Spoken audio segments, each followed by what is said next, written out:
Isn't that weird?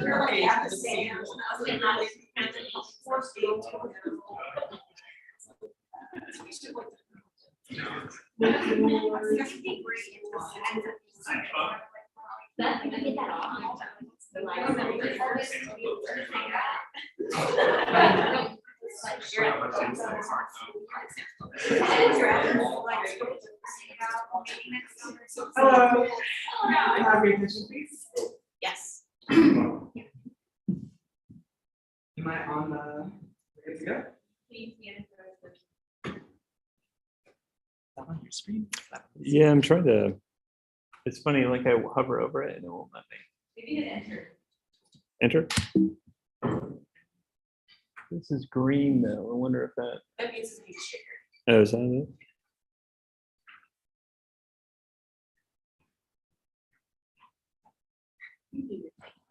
Thank you. Oh, got it.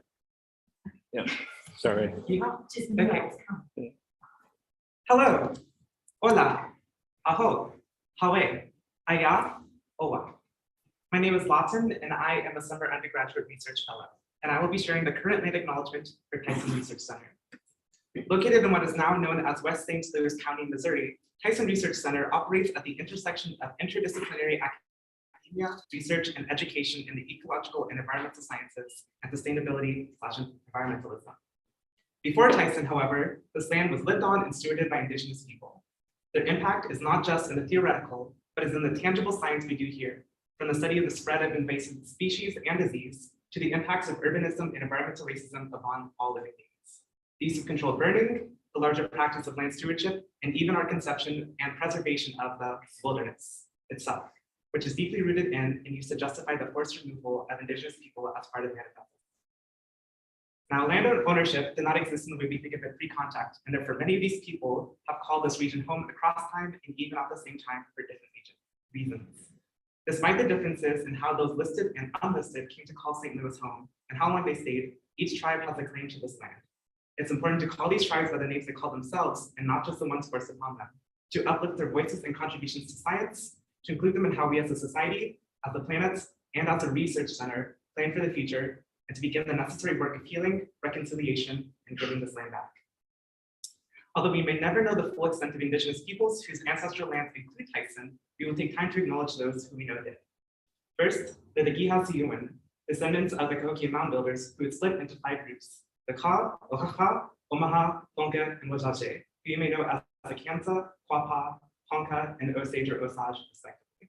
The Kaskasquehamwa or Kaskaskia, meaning he scrapes it off by means of a tool, who you may know as the Kaskaskia. The Kikapu, meaning he stands or moves about, whom you may know as the Kickapoo. The Osheti Sakwin, meaning the Council of 7 Fires, who you may know as the Sioux. And finally, Nayachi/Nutachi, meaning people of the river mouth, who you may know as the Missouri. Despite the differences in cultures, languages, and ties to this land between each of these groups, they would all have their numbers greatly reduced by war, disease, and cultural loss as a result of colonization, would all be forced into collaborations with other tribes, and all forcibly removed to reservations, primarily in the land now called Oklahoma, Kansas, Texas, Nebraska, North and South Dakota, Minnesota, Montana, Northern Mexico, and Southern Canada. However, simply acknowledging the Indigenous history of this land is not enough to give witness to the lives these people lived, nor their impact upon this region. Therefore, we strongly encourage visiting our website at tyson.wuso.edu and exploring the About tab to read the complete statement on our social justice commitment and for resources to learn more about the history of and ways to be an ally to the Indigenous communities that once called this land home.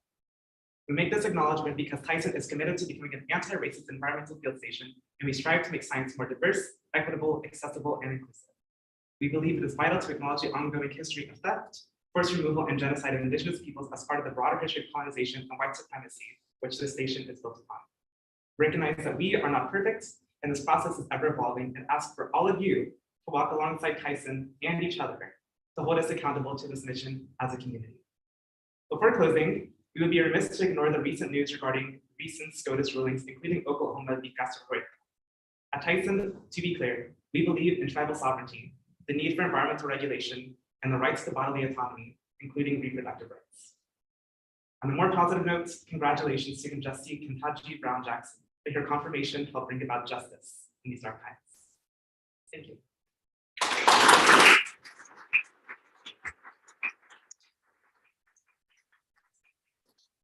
Thank you, Lawson.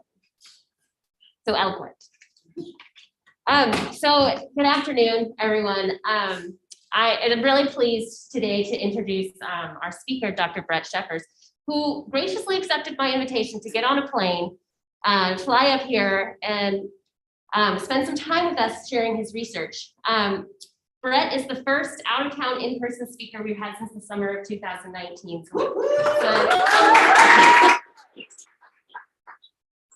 Brett completed his master's degree at the University of Alberta in Canada before he earned his PhD from the National University of Singapore. He then went on to postdoc at the Center for Tropical Biodiversity and Climate Change at James Cook University in Queensland, Australia, before joining the faculty in the Wildlife and Conservation Department at the University of Florida. Brett is a really prolific scientist with over 80 peer-reviewed publications, and those include some highly cited journal articles and highly read popular opinion articles. His work is rooted in global change biology and spans many different taxa and continents. Common themes of Brett's work include thermal biology, tropical resilience to climate change, tree canopy ecology, biodiversity shifts in response to climate change, and the ecological impacts of wildlife trade. A lot of topics that I know all of us are interested in, and why I invited Brett to join us today. So I'm very excited to hear what Brett has to share with us, and please join me and welcome him to our Tyson community.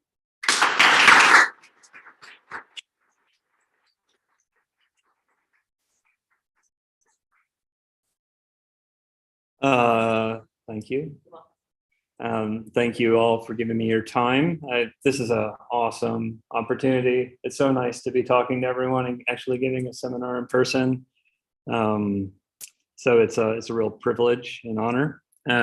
So I'm going to jump right in and talk to you about space and time. It's fundamental to ecology. And this all revolves around this idea of scale.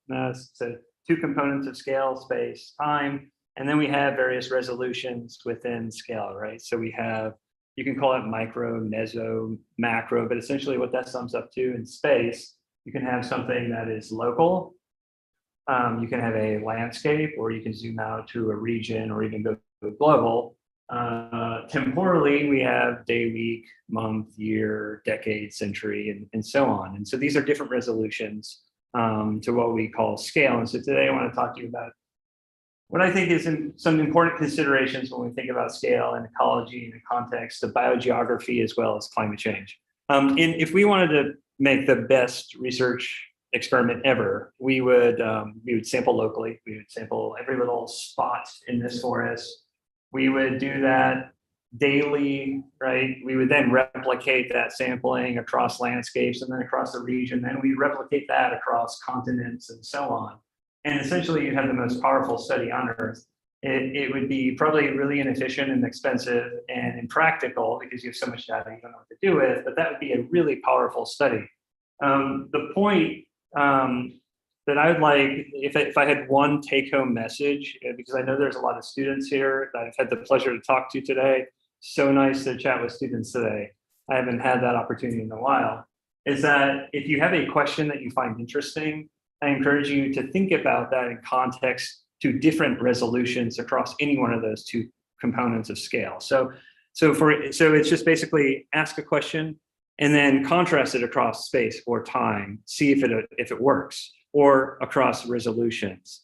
And by doing that, it basically reinforces evidence. And what we need in that process of creating reinforcing evidence builds confidence in detecting patterns and then attributing those patterns to some sort of process.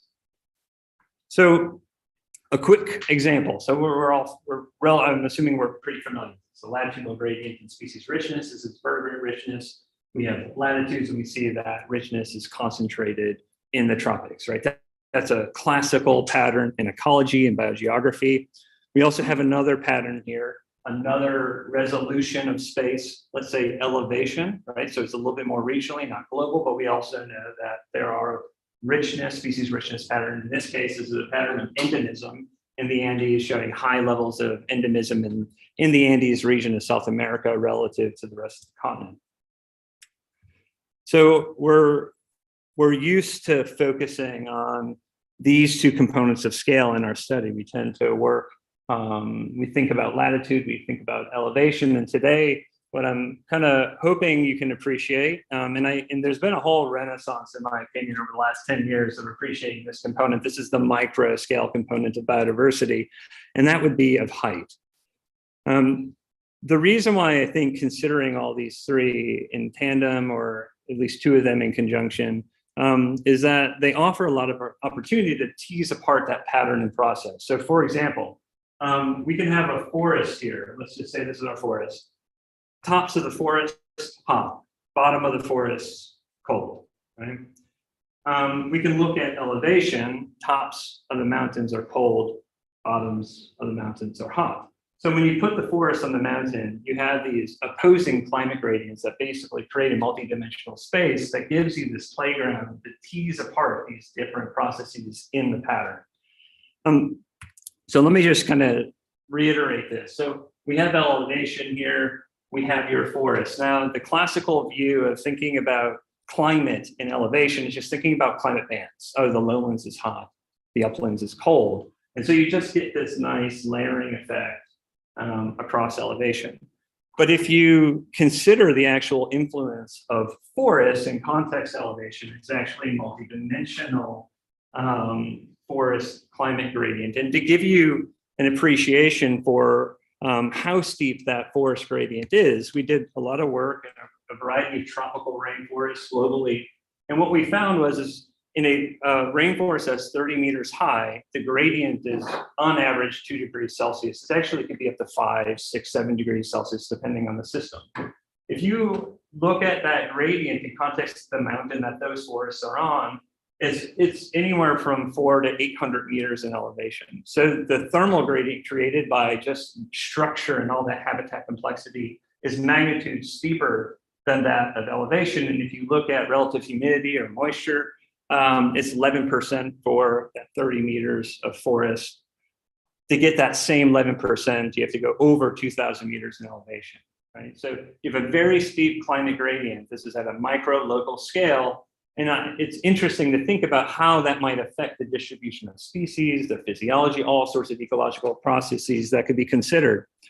So let's think about this. So if you have an animal, and let's just say that all animals want to stay at optimum, some sort of optimum conditions, how would this animal stay under those conditions given this relationship between elevation and height of forest? So we have our, let me see here. There's supposed to be a forest. Okay, on my screen there's a forest, but on this screen there is no forest. So just think in this space there's forest. It's very pretty on my screen. So you have forest height on the y-axis, and then on the x-axis you have elevation. So if you're this little guy, this little frog, in the forest, you're in the understory, in the lowlands, your optimum is warm and moist conditions, right? The question is as this population spans elevation, the upper elevations, where can they go to find those comparable optimal conditions? Well, warm and moist conditions are only found in canopy, right? Because of that climatic gradient created by elevation, right? If you're a little guy living here in the story of mid-elevations and your preferred climate is cool and wet, as you move up in elevation, the only place that you can persist is cool and wet in the canopy. And then we have these two interesting little areas here where in the lowlands, in the canopy, where it's really hot and really dry, species persist, but they usually have some sort of adaptations for living there. And as well in high elevation mountain systems, in the understory, species tend to have either behavioral or some sort of physiological adaptation for persisting in the understory because it's very cold and very wet. To kind of give you an example of what these adaptations might look like, we worked with ants in the wet tropics of Australia. So this is dealing with like thermal physiology. So these, I'm going to be talking a little bit about CT min and CT max. So this is a critical thermal minimum, the critical thermal maximum. So on like a performance curve here, you're thinking about ant physiology, basically the CT min is the coldest conditions in which that trigger death or onset of spasms. The CT max is the upper thermal limit. So the heat that, basically you hit that threshold and they can no longer survive. So we measured the upper and lower thermal tolerances of ants in the lowlands and the uplands, and we did it in the understory and the canopy. And to just showcase this point of physiological adaptations, you can see in the lowlands, there was a little, here it is. So the blue is ground and the orange is canopy dwelling arboreal animals. And you can just see here that CT min, the canopy animals have a lower CT min. That's because heat escapes from the canopy at night really quickly. And so they actually deal with colder temperatures. And then in the lowlands, the CT max is higher in these canopy species because during the day it gets higher. And you can actually see here that if I just threw this line here, but you can just see to help visualize it that the thermal breadth in these canopy organisms is much wider, right? They can deal with colder temperatures and warmer temperatures overall than those living just 30 meters below them, right? If you look in the uplands, the same kind of deal. Now, what's interesting here is that you see kind of an elevational effect where elevation is driving a difference in both CT min and max, right? So the meso scale is driving a difference in these thermal tolerances, but even at the forest scale, we're also seeing consistent patterns in the uplands. The max is lower than in the understory than the canopy. The min is higher in the understory than the canopy. Overall, as a result, what you see is a broader thermal breadth, the difference between min and max in the canopy than the understory. Now, I just want you to make a mental note of that idea of thermal breadth, because we're going to return to it. It's an important consideration when we think about this influence in biogeography. So this is just an example of how we could take a similar question and just apply it to different spatial scales, right? And get different insights, but those insights are reinforcing. They're telling you, oh yeah, that's working at the local scale, at the mesoscale, regional scale, et cetera. So for the next couple of slides, I'm going to keep playing with this kind of contrasting similar questions under different scales. So I'm going to be focusing on this concept of verticality, which is basically vertical stratification. So how do animals kind of vertically find their niche in forest environments, right? From canopy down to ground. I'm going to show local example, regional examples, and some global examples. So one of the questions is why might arboreality serve as an important trait? So we kind of like hinted at it. There's maybe some physiology there. Maybe there's some plasticity, right? Maybe if you can climb, you can actually, with that elevation gradient, you can adjust your niche to always stay under optimum.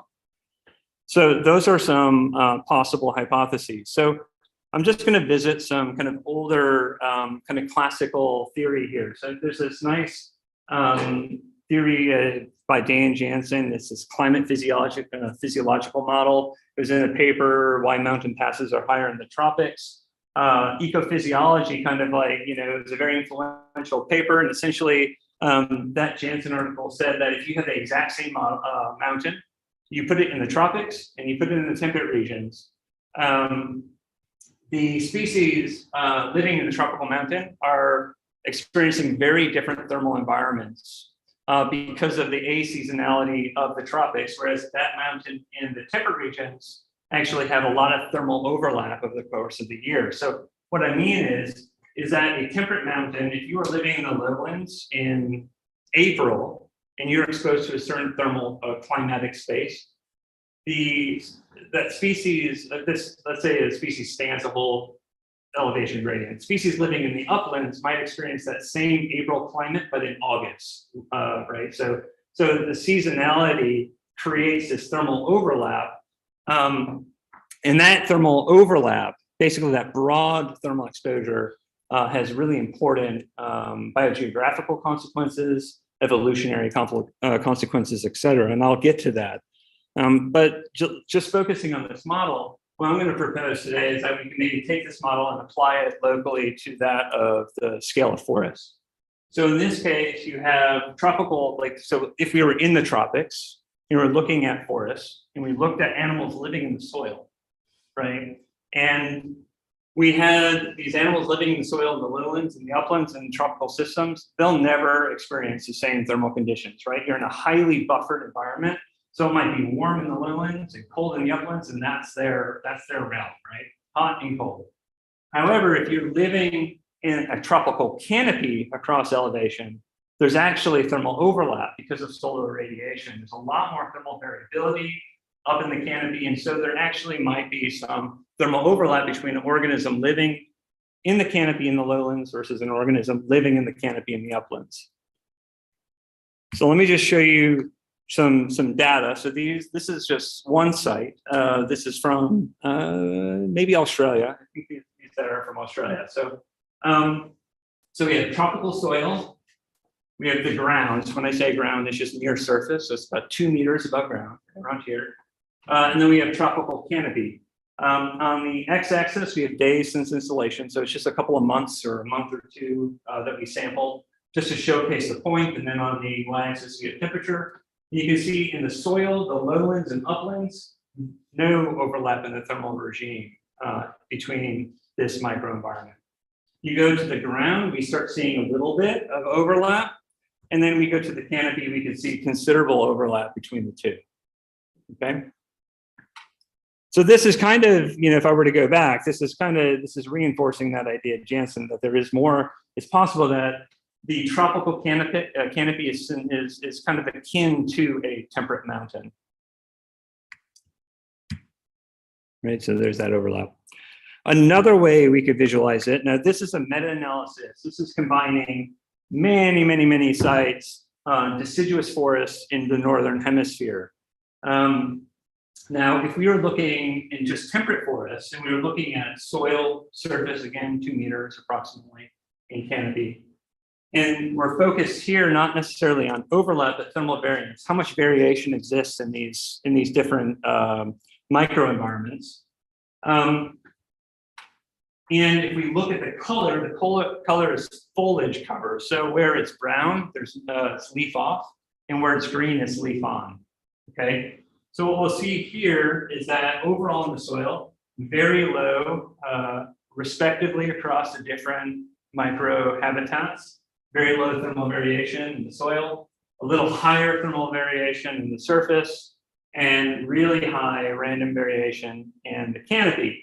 What's interesting here, at least I find this super interesting, is that when leaf-on conditions trigger, you see a collapse in that thermal variation, which is kind of cool. I tend to think about temperate systems, like in the summer, temperate systems are actually tropical. They're actually functioning like in Florida, where I'm from, at University of Florida. In the summertime, it's just a tropical rainforest. I mean, that's all it is. It isn't until we get to the seasonal shoulders, the spring or fall, that we start transitioning into what we call temperate. So you can see here that the effect of that forest cover collapses that variation, which kind of reinforces this whole idea of the influence of forests on thermal variation and exposure. So if where you live, determines your level of exposure, and we know that exposure, right? So those organisms living in the canopy that were exposed to hot had really high CT maxes. So we know that thermal exposure, when you're exposed to high variability in temperature, that leads to broad physiological tolerances, right? If you have broad physiological tolerances, this is kind of the summary of Janzen's hypothesis and some other follow-up work. If you're able to tolerate a lot physiologically, you have fewer boundaries, fewer barriers to your ability to move across space. So you have higher levels of dispersal, increasing gene flow, and overall consequences of speciation, right? Other hypotheses that we've been working with. So this is the classical hypothesis trying to explain why there's so many species in the tropics. But you can also extend that broad physiological tolerance and reduced cost of dispersal will indeed have an influence on richness. But it should also have an influence on your geographic distribution, your community composition, as well as your resilience to environmental instability. So how much climatic variation occurs over time, right? So climate change, for example. Okay, so this is kind of setting the stage here. So the next couple of slides, I'm going to just kind of show examples of how your microenvironment could actually have, even though it's local, could have effects on biogeography. Okay. So here's a little schematic, this is kind of setting it up. So the whole idea here is that if you live in the understory, you're exposed to very little thermal variation. You're kind of you're very specific to one kind of niche, but if you were able to utilize the canopy and have kind of broad kind of flexibility in your vertical niche, the theory here is that that should correspond to increased overall kind of ecological flexibility, if you want to call it. So if I'm able to move around and use a whole variety of local environments, that would have a corresponding influence on your overall geographic range size. You can occupy different environments, different niches, an overall effect on elevation. And we tested this in ants in the wet tropic bioregion. So this is where I did some of my PhD, my postdoc. It's a beautiful place. It's one of the few places in the world that has rainforest flowing out of the mountains onto an undeveloped beach that then continues to the Great Barrier Reef. It's just a wonderful place. We sampled ants from ground to canopy, as well as across mountains. So this is the whole, we had several mountain ranges that we sampled in. And this is a species level metric, right? So this is looking at the vertical niche breadth of an ant species and relating it to its elevational breadth. And again, remember, we're making the prediction that if you have a broad vertical niche breadth, that should correspond to a broad kind of elevational range. And that's what we found. So the vertical niche breadth is on the x-axis, the elevational range extent is on the y, and we found a nice positive correlation. So basically a species that are able to utilize a lot of vertical microhabitats, they're able to move, use the canopy, maybe the mid-story, maybe the understory. That species should have that species does have a larger elevation range size than one that's just confined to a single understory layer per se.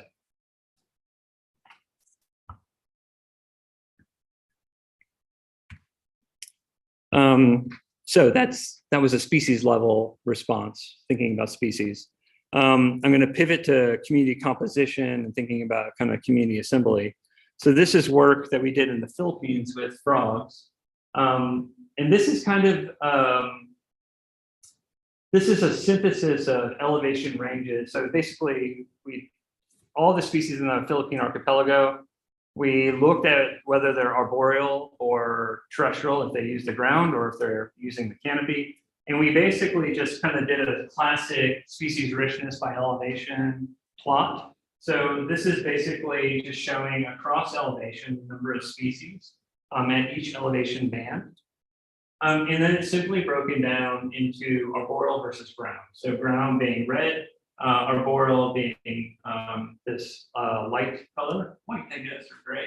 And you can see that the ground species richness, they have the highest richness in the lowlands, and then it's just a linear decline in species richness.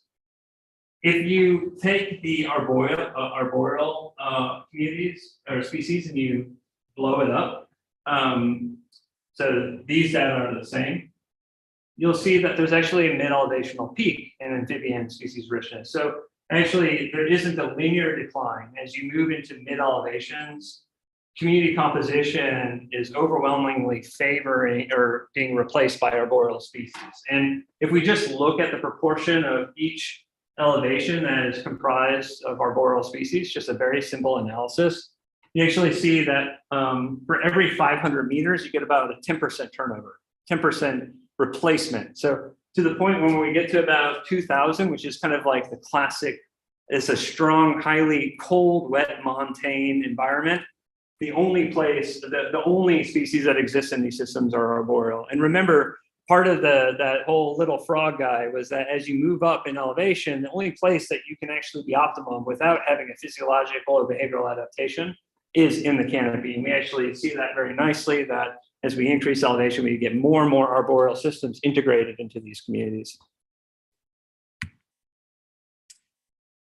Okay, so in summary, so climate, steep climate gradients created by these forests.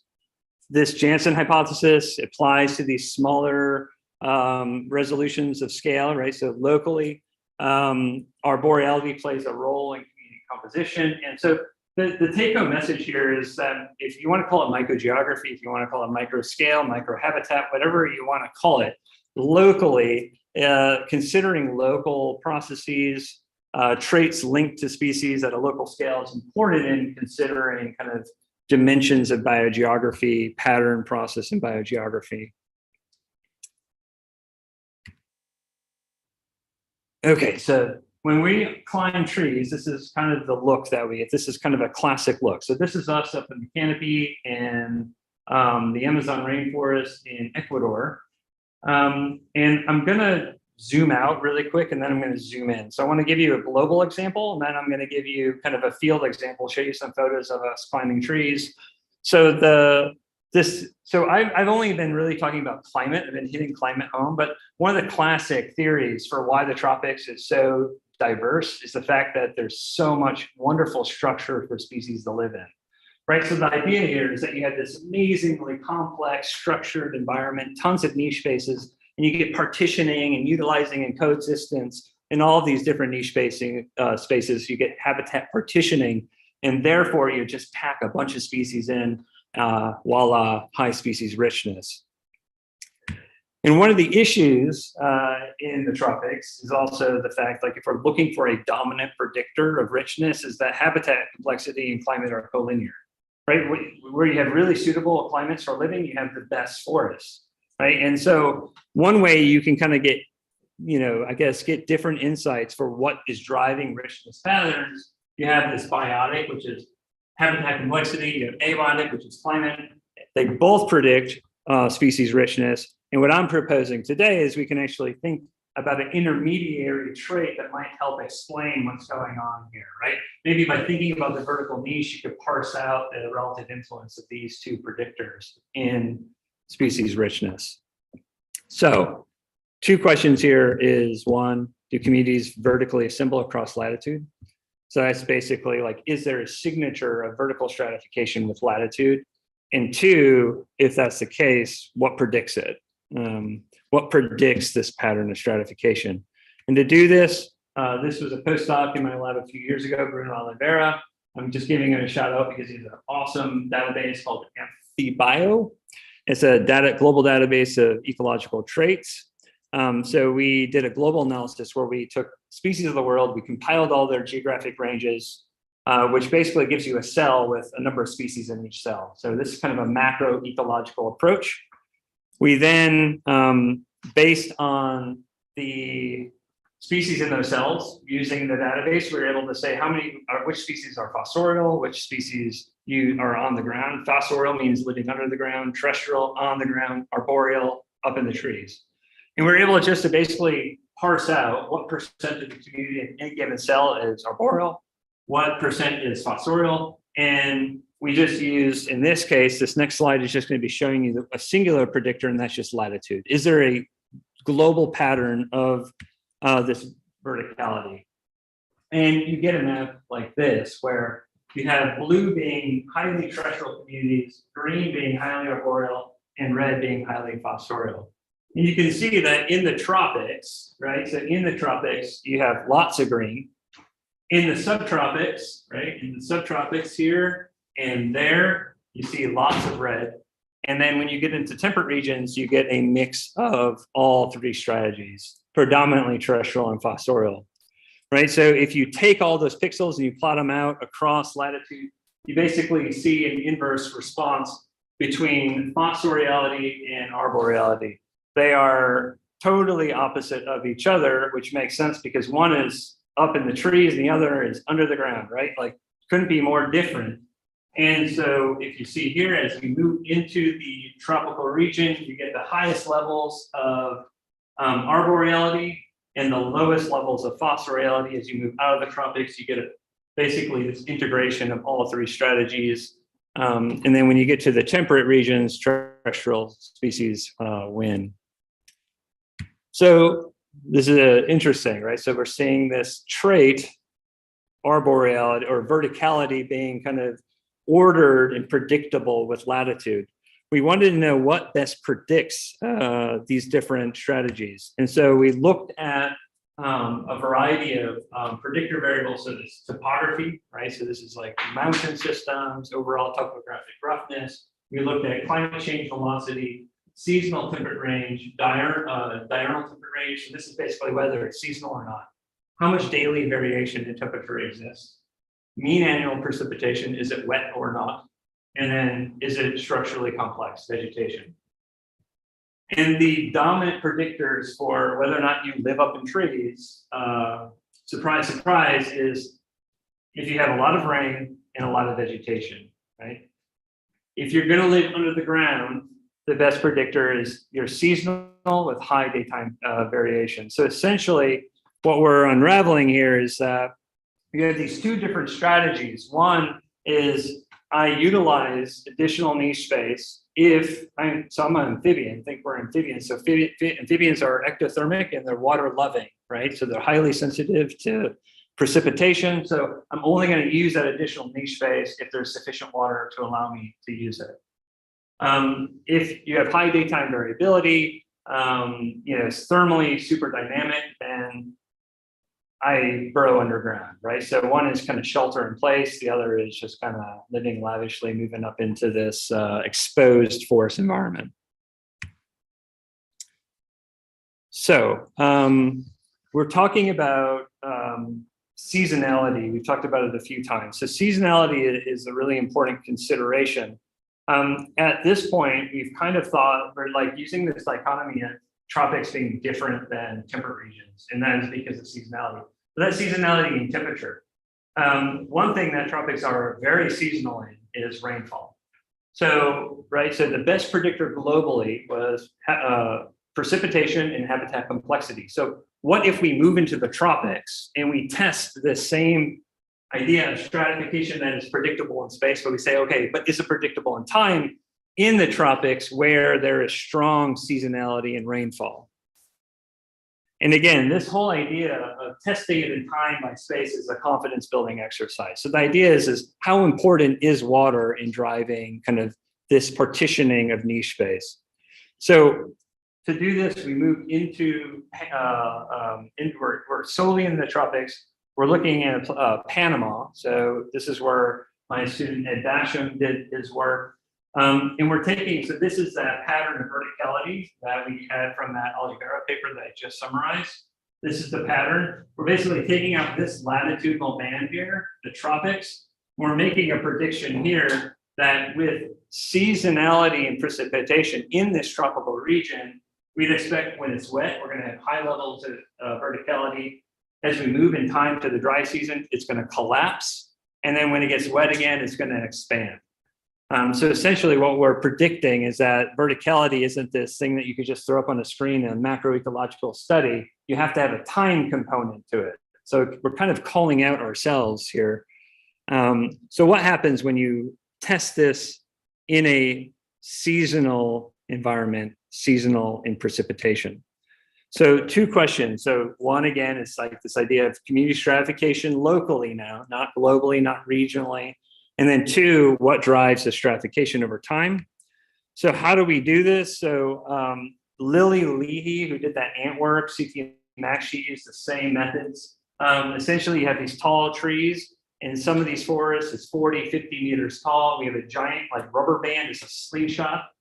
And on a stick, we have a little bag with a rope. We find a branch that we're going to climb. We pull it down, we shoot the bag up over the branch.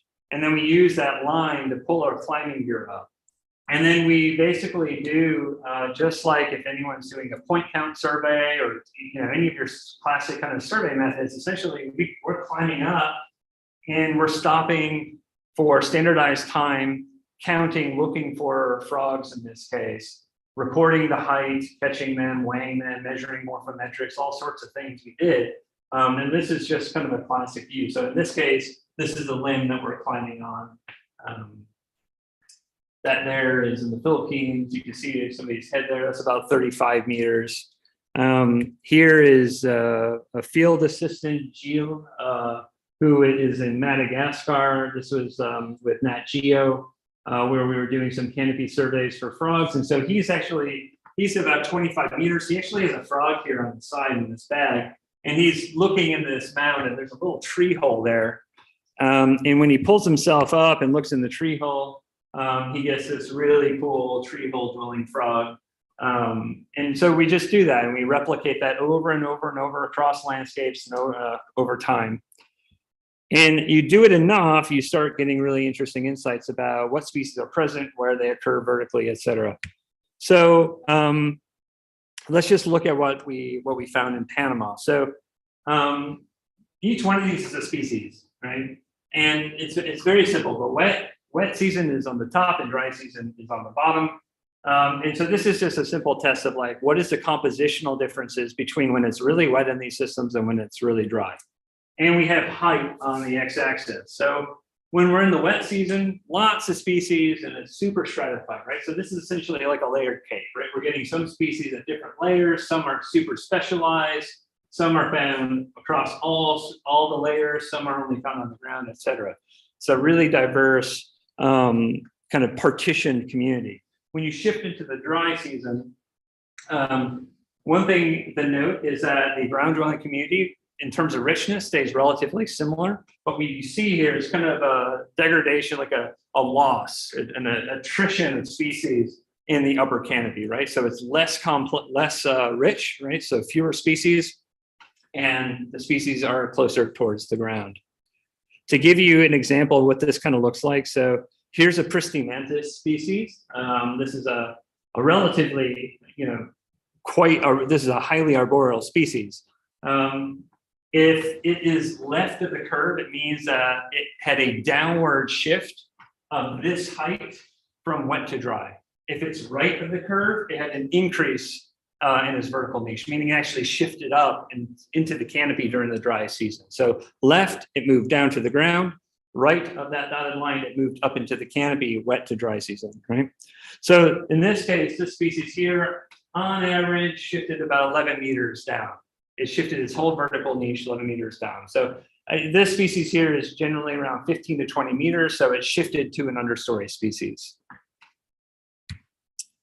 This is Adenobatis. This is a poison frog. So this is Ed fell in love with this species during his PhD. He went there just to study communities, and he ended up doing half of his dissertation on this species, looking at diet and alkalines and all sorts of really cool stuff. And he developed, like so many people that are able to ID animals in their studies, he gave everyone names. And he was able to identify them based on just the pattern of the yellow on the bellies. So every single frog, he would take a photo and usually use like an ID, but he knew these frogs so much, he'd just be able to look at it and tell you what name it was. I don't know what name this guy is, but he just really cool species. This one is super interesting in that it is it is in the top of these rainforest trees, 30, 35 meters up in the wet season. It breeds in this specific tank bromeliad found in the upper canopy. And then in the dry season, it goes right down to the ground and it lives in these large root systems of it's only a single species in this forest that it lives in. So it's almost obligate to the tree species. So in this case, the species shifted 30 meters or 25 meters down approximately. And then if we look at the total community, from wet to dry, there's an overall downward shift of the whole community across 50 or 60 species of frog. Okay, in summary, seasonal micromigration. So this is an interesting idea that I want to pursue a little bit more, is thinking about migrations, but at the scale of like 10 meters or 30 meters. So that Endinobatis literally migrates. I mean, it's just like pond breeding amphibians here, Tyson or whatnot, right? It goes to its terrestrial habitat during the dry season, aka the roots, migrates up in the wet season, lays its eggs, etc. I think it's an interesting kind of angle and to think about. Without water, vertical distribution of the species flattens, right? So you remove water, you can have all the trees in the world, but if you don't have water there to facilitate the use of that niche, it's useless, right? And we actually see this in a lot of seasonal forests. We've replicated this in seasonally dry forests that are really complex, just like this Panamanian forest, but in Madagascar, we found the same thing. Very few species living in the canopy because it's so dry, even though there's a lot of habitat to use. And if we were to use space for time, right? So your classic space for time. So if you ask like what kind of predictions can we make in terms of climate change impacts on tropical biodiversity? Well, increased drying basically means that we're going to have a flattening of tropical rainforests, right? So we have all this really cool multi-dimensional biodiversity. You remove water, everything shifts to the ground. And there's a lot of opportunity there to think about like novel interactions, right? Like, so you have all these species that are generally partitioned. What happens when you push them into the same space for months and months on end, right? So that's a few questions that we're thinking about.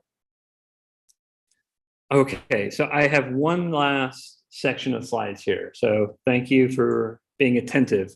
So I'm going to make a quick pivot back to this adaptations. And I just want to address this a little bit more because I think some of the coolest stuff is thinking about these species that live here and here, and thinking about how animals can use behavior and physiology, which people talk about as like the most important thing to understand in global change is, are species able behaviorally plastic? Are they physiologically plastic? Can they adjust and respond?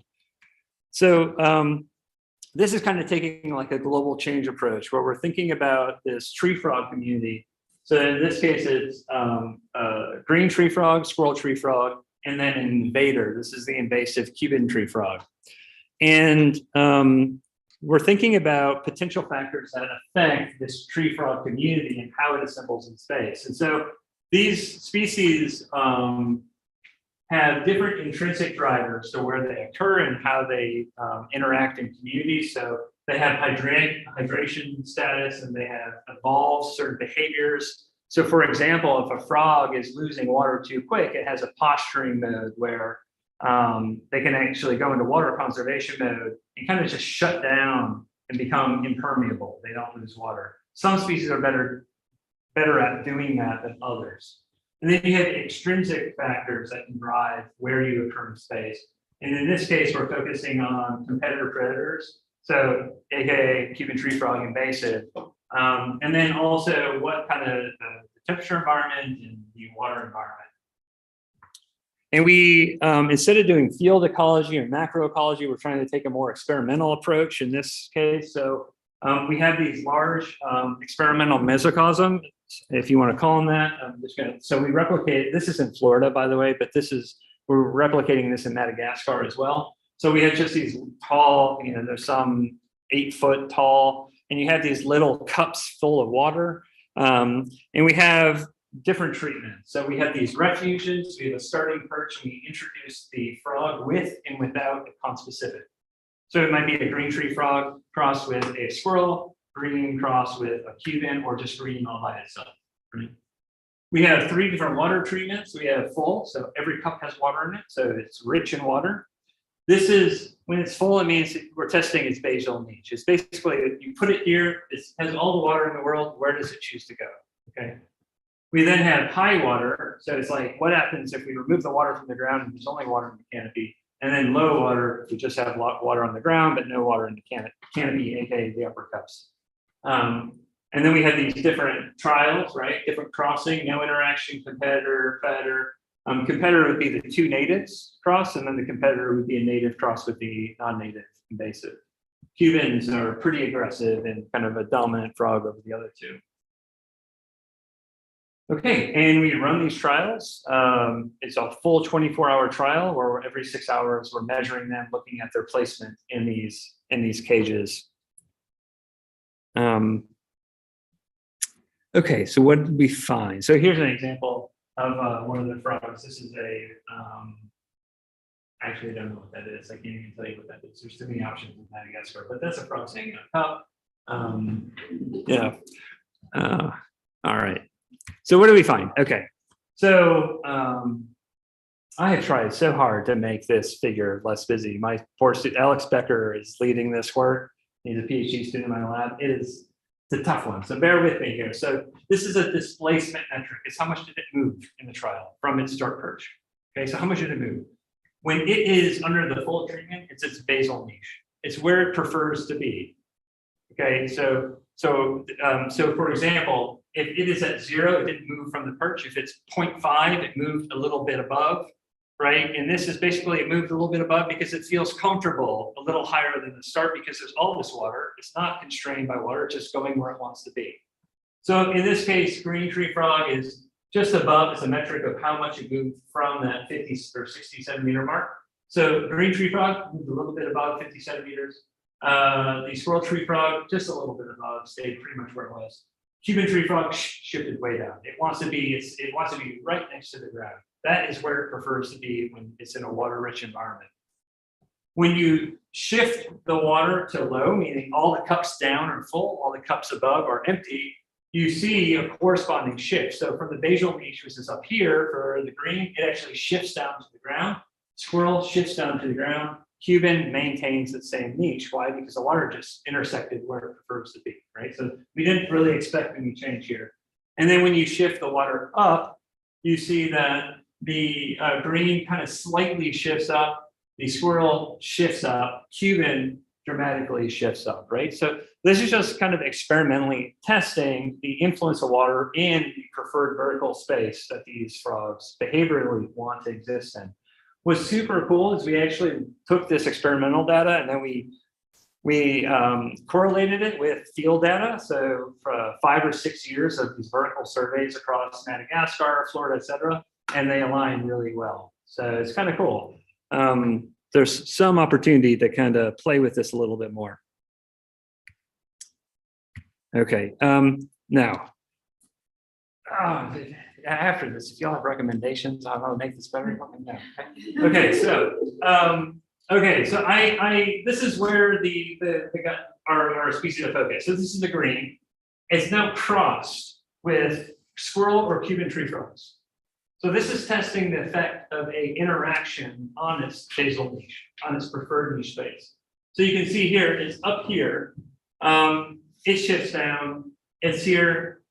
You know what? I shouldn't have. I put a little thing over this because I thought it was going to make it more easy.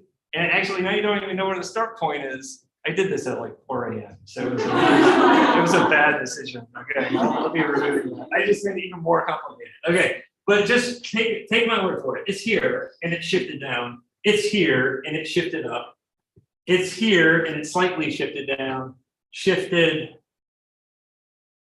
Yeah, because it's up here, shifted down, shifted up. Okay, so take home message. You add a bunch of species in there, and all of a sudden there is a interaction with where it prefers to be, right? So even though the species prefers to be where the water is low, even though it prefers to be low, it actually shifts outside of its preference because of the interaction with these others, competitor and predator. That's the kind of take-home message. So the idea here is that the interaction disrupts the abiotic variable. So the biotic has a potential stronger effect than the abiotic. So we're trying to parse out biotic, abiotic. Okay. Conclusion. Forests, great, steep climate gradients. I think we can appreciate that, I hope. Verticality has a signature with latitude. It affected community composition in the Philippines, right? So across elevation. It also locally can be variable in time. And the primary driver for all of those different studies is basically water and temperature, as well as the combination of habitat. So verticality plays a role in these assembly processes, regardless of its space, time, and taxa under consideration, right? It also affected ants, all right? So insects versus frogs. Species interactions can drive shifts in vertical niche preference. I think that's a really interesting avenue, right? So we've ignored community interactions, so biotic interactions so far, right? We're just thinking about habitat and climate. So adding the complexity of other species interacting, I think, is really exciting. And then I just hope, the idea of contrasting space across different resolutions, so micro, meso, macro, maybe throwing in some time in there, allows you kind of get a deeper understanding of pattern as well as process. So I'm not gonna address my macroecology. I think I want to just pivot here and say, if you are interested in species redistribution, species on the move, climate change responses, this is a really awesome conference that I am chairing and co-convening with Carolyn Cox at the Florida Climate Institute. This is a third part of this international conference series. So the first one was in Tasmania in 2016. Second one was in South Africa in 2019. It's every 3 years. We're 1 year behind because of COVID. This in 2023, so May of 2023, it'll be in South Florida, right outside of Naples. And it's a wonderful conference. We're fundraising right now, so hopefully with enough sponsorship, we're going to be heavily subsidizing student attendance as well. So, so I encourage you to look into it. It's just speciesonmove.com. Really high level research, and what I love about it is it's like a central theme. It's focused on climate change, but it spans everything from marine, terrestrial, freshwater. It spans ecology, evolution, community assembly, your classic conservation issues, governance, policy, indigenous knowledge. I mean, every element of nature and society is all packed into this one conference for 1 week. Anyway, so I encourage you to check it out. If you're interested, you can reach out to me. I'm happy to answer questions about Species on the Move or my talk. So thank you for your attention. So.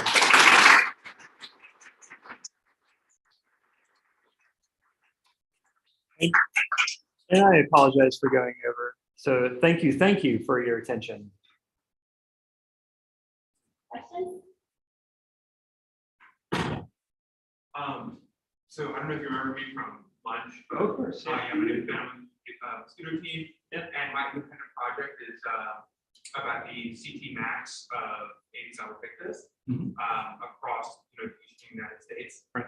And I guess I was wondering, A, I'll probably ask you for the paper on the ants with the CT max, and then B, in other aspects of your research as well, have you noticed just a general trend of variability being more important than, a latitudinal gradient with thermal breadth or CT max? So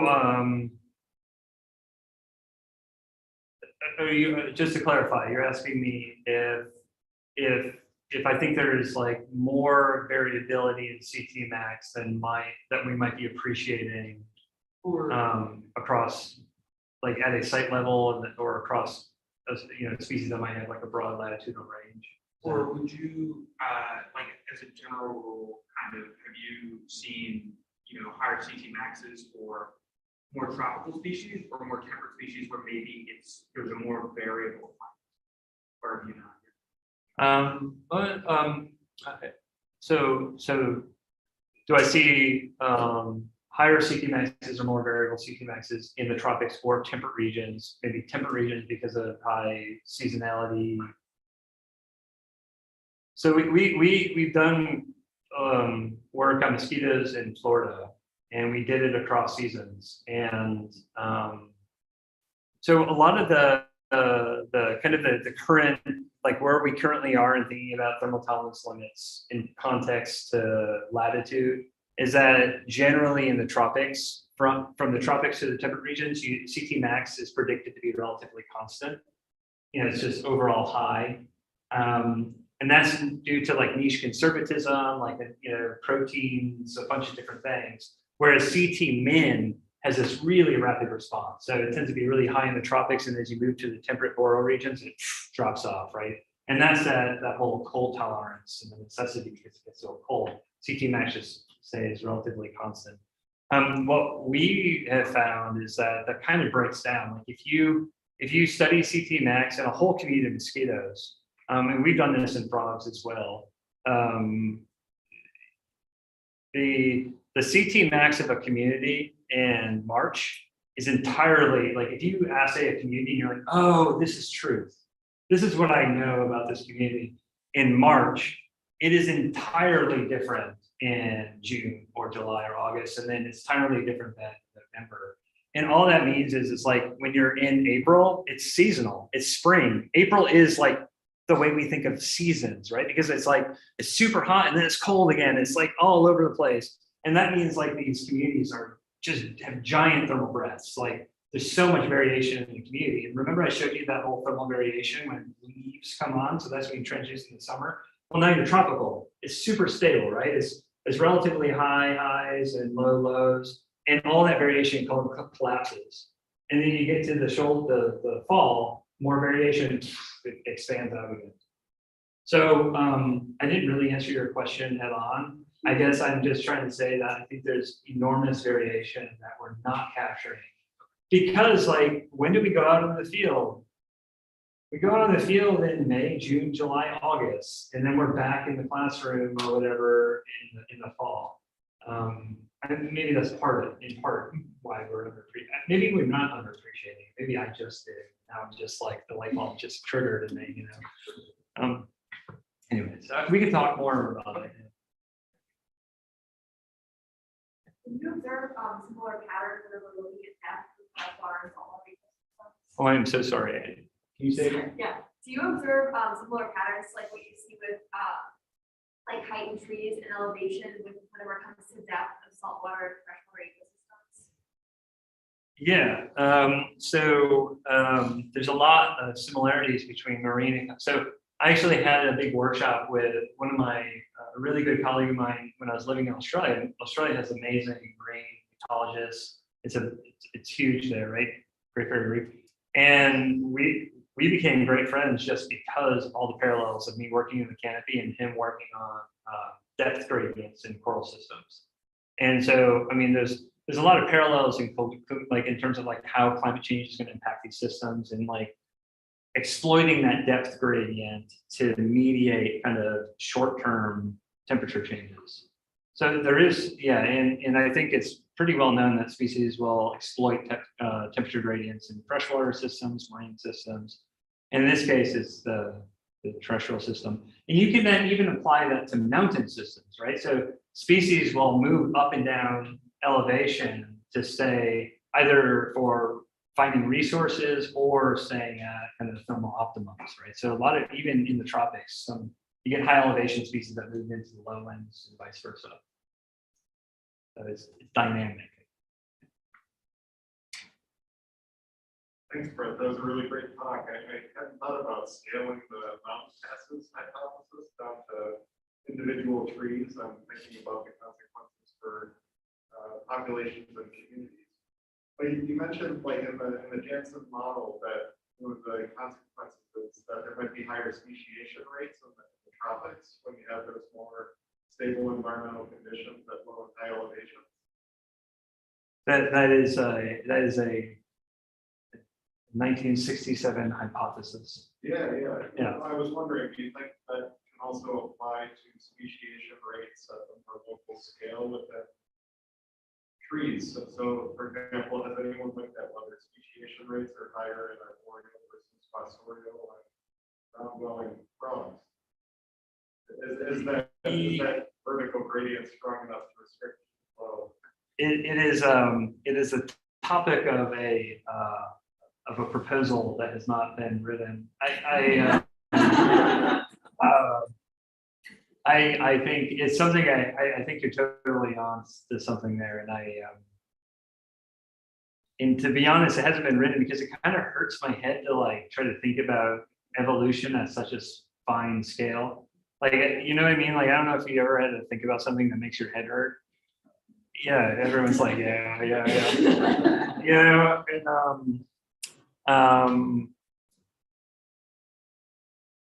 and I think there's something there, but I'm not aware of anyone that has tested it. Oh, actually,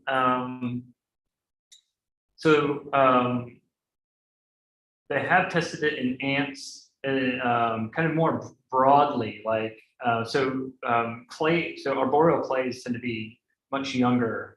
So basically, evolution occurs from the ground up, which we would expect, right? Like you start on the ground and things radiate into the canopy. but I think it would be interesting to think about truly. So, I mean, and you have genera that are specific to certain vertical niches. So you have a specific genus that like has filled this understory niche, and some that are understory to canopy. People haven't gone to a finer resolution to try to parse out like, okay, forget the ground. Once they get up there, what's happening? And I think that's kind of interesting. And but I can't tell you why it's interesting. Just think of this. Together.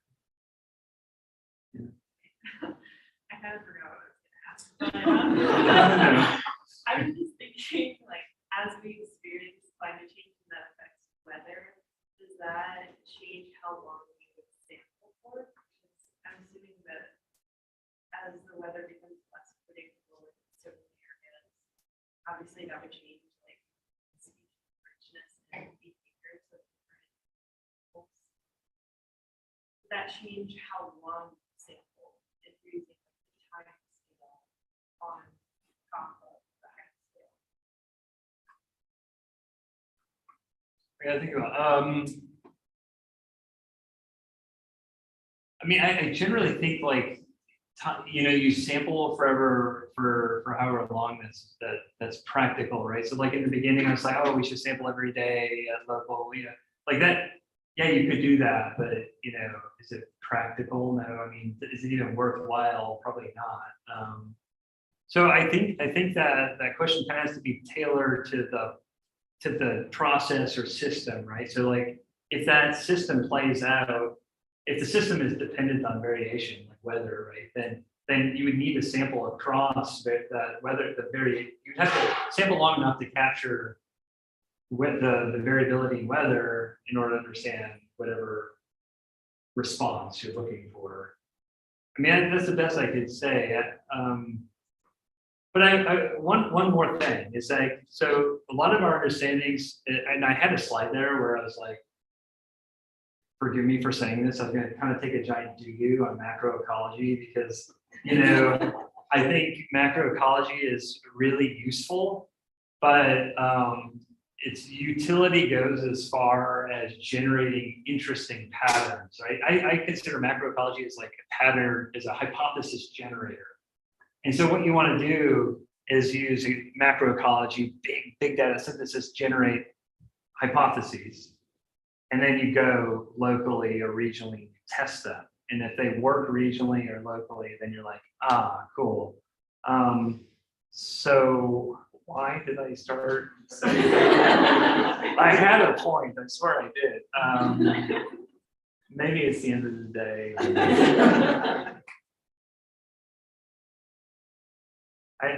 At the food and drinks, I'll think about it or let you know. Do we have any questions in the YouTube chat? Did anyone join us in the? We did have at the peak 5 people join us. Oh yeah. And I'm worried that I may kind of did the setting.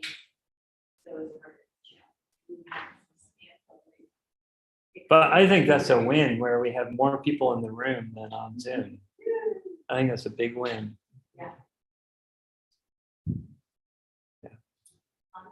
Okay, I know you just took a dump on macroecology. But my question, I know in like classes I've been taking that as climate change, kind of going up Moore's question or comment, whatever.